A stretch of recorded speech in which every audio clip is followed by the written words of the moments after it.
Salut tout le monde et bienvenue dans cette nouvelle vidéo que nous consacrons à la présentation du logiciel Revit. Alors après installation du logiciel Revit, vous double-cliquez sur l'icône à l'accueil de votre ordinateur qui est l'icône de raccourci pour lancer l'exécutable de Revit. Vous atterrissez dans l'accueil Revit. Alors chez vous, ça sera un peu différent en fonction de si vous avez déjà eu à utiliser ou pas Revit. À ce niveau, dans les modèles, vous aurez les modèles ouverts récemment et à famille, vous aurez les familles ouvertes récemment. Dans le volet de gauche, vous aurez le bouton retour pour retourner dans le cadre de dessin Revit et un modèle pourrait ouvrir ou créer un nouveau fichier Revit. À famille, vous pouvez ouvrir ou créer un nouveau fichier Revit. Et là, nous avons des fichiers récents.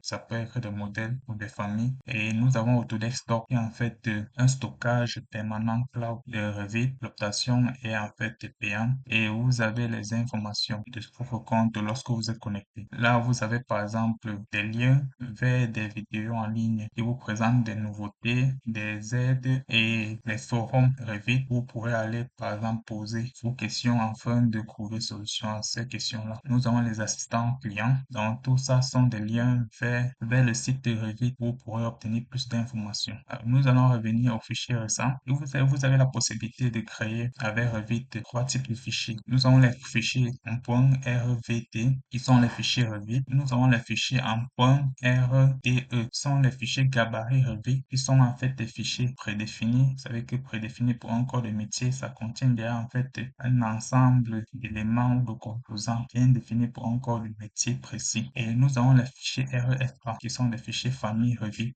Alors lorsque vous créez un nouveau modèle, vous allez créer un modèle en .rvt, donc c'est-à-dire un nouveau fichier en .rvt. Lorsque vous créez une nouvelle famille, vous allez créer une famille en .refa. Alors nous allons aller rapidement et créer un nouveau fichier. Là, nous avons les fichiers gabarit. Comme je vous ai dit, ce sont des fichiers prédéfinis. Donc, ça veut dire que ça contient déjà des éléments bien définis, des composants bien définis pour un corps de métier précis. Alors, le Revit contient les fichiers gabarit de construction. Donc, ça veut dire que ça prend en compte tout l'ensemble des autres fichiers gabarit. Donc, ça veut dire que ça peut afficher les éléments de tous les autres fichiers gabarit. Nous avons le gabarit architectural qui est uniquement fait pour l'architecture. Donc, à l'intérieur, vous verrez des murs prédéfinis, des poteaux prédéfinis, des visibilités des graphismes déjà prédéfinis et prédéfinis pour l'architecture et un ensemble d'éléments déjà chargés, de familles déjà chargées par défaut. Nous avons le gabarit structure, ça sera uniquement fait pour la structure. Là, par exemple, vous ne verrez pas apparaître les murs architecturaux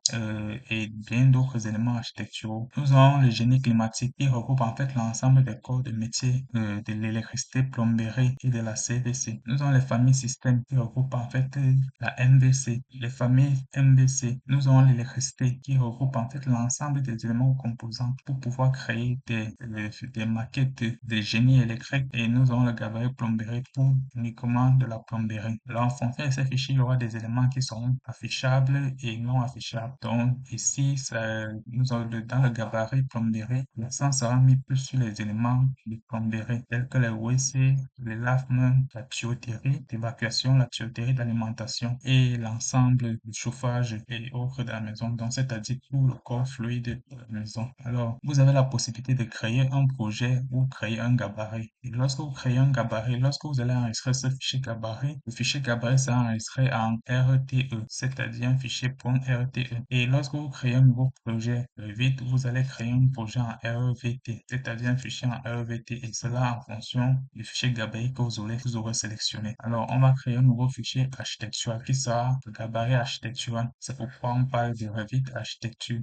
Donc, ça veut dire on utilisera plus le gabarit architectural pour travailler. Lorsque je crée ce nouveau projet, nous tombons dans l'interface Revit. Ici, nous avons la barre de titre. Ici, nous avons la commande de réduction, d'agrandissement et de fermeture du logiciel. Là, nous avons notre compte. Nous avons un compteur, un bouton pour le compteur. Et là, nous avons le magasin en ligne de Revit, c'est-à-dire le store de Revit. Et là, nous avons le titre de notre projet. Ici, nous avons la barre d'accès rapide de commandes. Donc, vous pourrez y épingler des commandes que vous utilisez fréquemment afin de rapidement avoir accès à cela au moment venu. Ici, nous avons logo Revit et là, nous avons l'accueil. Donc, si nous voulons retourner à l'accueil, cliquons juste dessus. Il y a quelqu'un sur le bouton retour, nous revenons dans notre interface de dessin. Là, nous avons les onglets possibles. À part l'onglet Lumion que nous avons installé, les onglets par défaut sont l'ensemble des autres onglets. Nous avons l'onglet architecture qui sera l'onglet le plus utilisé parce que nous allons travailler en fait avec le gabarit architectural. Pour ceux qui vont travailler avec la structure, nous avons l'onglet structure, acier et préfabrication qui seront aussi beaucoup utilisés. En plus de ces onglets-là, nous avons l'onglet analyse qui est fonction des corps de métier. Par exemple, si vous travaillez en structure, vous pourrez, par exemple, dans le modèle analytique structurel, créer des modèles analytiques pour vos barres, vos panneaux. Vous pourrez faire des espaces, vous pourrez sortir des rapports et nomenclatures pour vos systèmes, vérifier des systèmes, c'est-à-dire vérifier en fait les pertes et charges, par exemple, pour une canalisation et autres. Vous avez les motifs et couleurs lorsque vous allez, par exemple, sortir des légendes, soit pour des canalisations, soit pour des surfaces, soit pour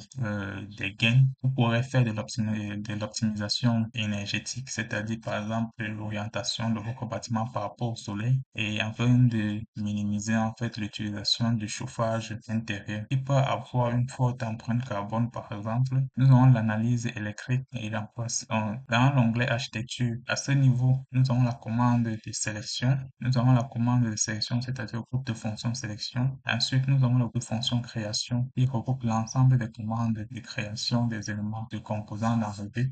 Nous avons le groupe de fonctions circulation qui regroupe tous les éléments de création de circulation dans Revit, c'est-à-dire des escaliers, des rampes d'accès et les garde-corps. Nous avons le modèle qui regroupe en fait l'ensemble des éléments de création de modèles. Vous pourrez créer des modèles des modèles, par exemple, de canapés et autres, donc c'est-à-dire des modèles bien prédéfinis. Nous avons aussi des lignes de modèles qui sont des lignes qui peuvent être affichées dans tout l'ensemble des modèles en fonction de la visibilité et la plage de visibilité de votre dessin, pièces et surfaces qui ressemblent que l'ensemble des outils de manipulation des pièces et des surfaces en Revit, ainsi que l'onglet, le groupe de fonctions ouverture, référence et plan de construction. Alors, l'ensemble de ces éléments sont faits dans les palettes de dessin. Vous pourrez commander cette palette de dessin à partir de l'onglet Vue ou vous pourrez modifier votre interface de dessin. Là, par exemple, nous avons la barre de navigation. Si je décoche, vous allez voir que la barre de navigation va disparaître. Et si je demande la barre de navigation, et là, il réapparaît. Donc, vous pourrez commander en fait la disposition de ces éléments en fonction de l'interface utilisateur. Vous avez l'arborescence du projet. Alors, je vais revenir à ce niveau. Après la barre, donc vous savez que si elle vient là, nous avons la barre de commande et cette barre à ce niveau. Donc, vous savez que c'est de là à ce niveau, comme ça, toute cette zone, c'est la barre de commande. Ici, nous avons le volet de propriété. Donc, vous savez que lorsque vous sélectionnez, par exemple, un élément dans la vie,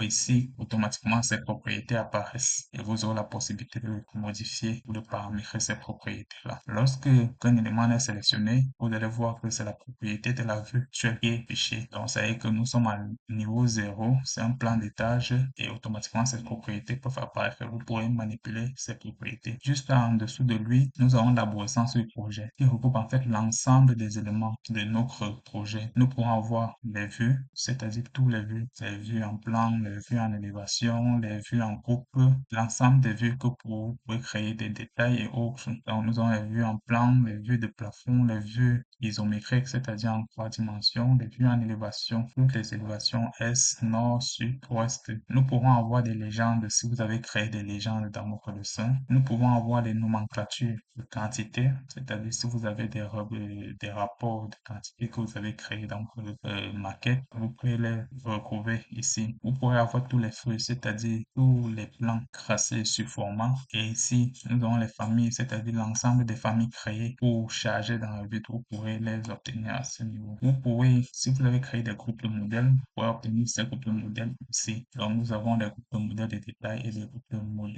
modèles. Et ça fait ça répète un peu. OK. Et des groupes modèles. Donc, à ce niveau, nous avons la barre de contrôle de visibilité graphisme. Donc, vous pouvez modifier l'échelle, modifier le niveau de détail, modifier le style visuel, afficher le soleil et le paramétrer, afficher l'ombre. Donc, ça veut dire que vous pouvez décider d'afficher ou ne pas afficher l'ombre, afficher le cadre de vue. Donc, si vous affichez le cadre de vue, vous pourrez cliquer là. Et ici, nous avons affiché la zone cadrée. Nous avons masqué et isolé les éléments. Ici, nous avons affiché les éléments cachés. Et là, nous avons les propriétés de la vue temporelle. Et ici, nous avons masqué le modèle analytique et affiché concret comme des codes par exemple. À ce niveau, nous avons la barre de sélection rapide. Donc, vous pourrez commander cela à ce niveau. Nous avons la barre d'état. La barre d'état, c'est celui-ci. Vous voyez cliquer pour sélectionner un peu d'état. Donc, ce sont les barres d'état. Ça affiche l'état de sélection, par exemple, d'un élément ou autre. Ici, nous avons la barre de variante. Donc, vous pouvez le commander à ce niveau. Donc, si vous cliquez, la barre de variante disparaît. Là, s'affiche. C'est ça, la barre de variante. Nous avons la barre de sous-projet et celui-ci. Vous savez que si je clique dessus, ça disparaît. Et clique, ça apparaît. C'est ça, la barre de sous-projet. Donc là, comme je vous ai dit, tout l'ensemble en bas là. Donc, c'est-à-dire que tous ces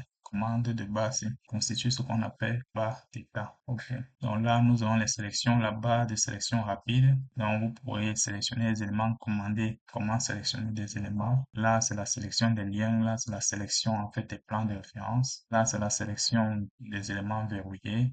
Là, c'est la sélection par face et autres.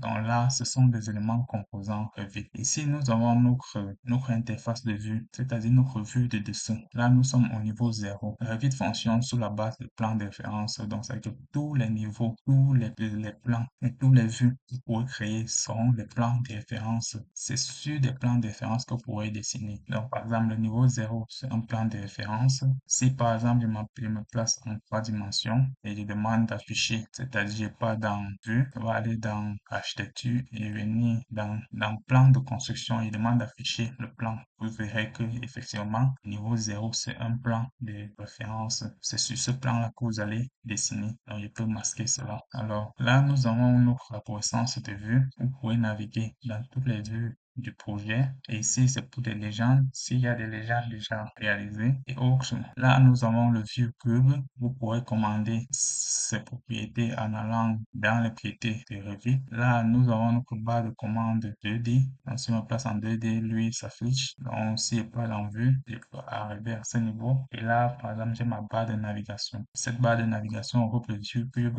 et la barre de commande ici. Vous pouvez commander, par exemple, le zoom de votre élément, agrandir la taille de la feuille, par exemple, si vous êtes sur un format, vous avez le disque de navigation. Donc, cela vous permet, en fait, de commander votre vue sur le dessin. Alors, là, c'est l'ensemble des éléments de l'interface Revit. Donc, en gros, pour résumer, nous pouvons créer trois types de fichiers dans Revit. Nous avons les fichiers d'extension .rvt, qui sont les fichiers Revit, qui peuvent être des fichiers d'architecture, de construction, d'architecture, de structure, de plomberie ou d'électricité. Et nous avons les fichiers en RTE qui sont des fichiers gabarits qui peuvent être des fichiers gabarits pour de l'architecture, la plomberie, l'électricité et un autre code de métier que vous pouvez définir comme par exemple la signalétique par exemple. Et nous avons les fichiers de construction. Nous avons les fichiers Revit, c'est-à-dire des formats Revit en .rfa qui sont des familles de fichiers Revit qui sont en fait des éléments qui vous permettent d'étendre les fonctionnalités de Revit. Nous allons voir la création de ces éléments dans